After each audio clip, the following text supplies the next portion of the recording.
Ash and I were brought into a tight-knit friend group about 6 years ago, with over 15 people, monthly events, celebrating everyone's birthday, holidays, plus smaller get-togethers almost every week.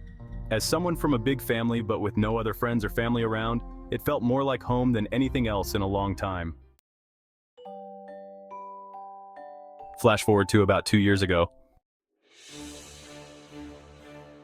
Couple Aspen, 24, and Birch, 31, have been having escalating troubles, and at the same time, the relationship between my spouse, Ash, and Birch has gotten much closer. Aspen is vocally anti anything intoxicating, alcohol, cannabis, other drugs, doesn't even really like caffeine. And Aspen has told Birch that a hard line in their relationship is Birch is not to use any illegal substances. THC is illegal here. It's Birch's birthday, and Birch asks Ash to bring THC gummies to the party at Aspen and Birch's house. Surprised, Ash asks if Aspen is okay with this, and Birch says yes, they talked about it and it's okay. It was not okay. Things explode from here. Aspen blocks Ash and me on social media, then Aspen goes on a warpath telling any and all who would listen that Ash and Birch have been having an illicit affair. Over the next few months, the friend group starts to fracture over Aspen's revelations about Birch's duplicitous behavior, and Ash refusing to change their behavior when they, and I, know there was no affair. The months grind on, and Ash and I get invited to fewer events.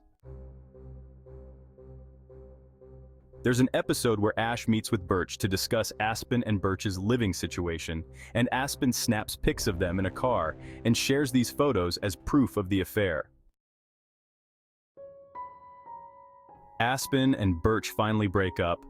Ash and I are ejected from the larger friend group, and things tentatively settle.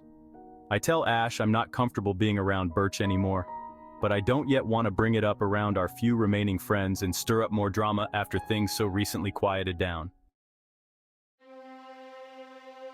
Shortly thereafter, friend Gopher, 35, then has me over to ask if things are all right, because Birch told Gopher that Ash responded to Birch's questioning, confirming that I was avoiding Birch.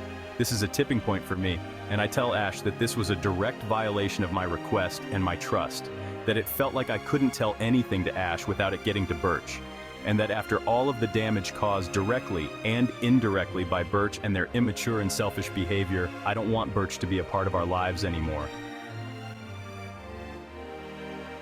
Thus begins the first major upheaval in our 10-plus year relationship, as I'm told I have no right to ask this of Ash, that I'm making Ash feel like the bad guy for supporting their best friend, and that who Ash is friends with has nothing to do with me.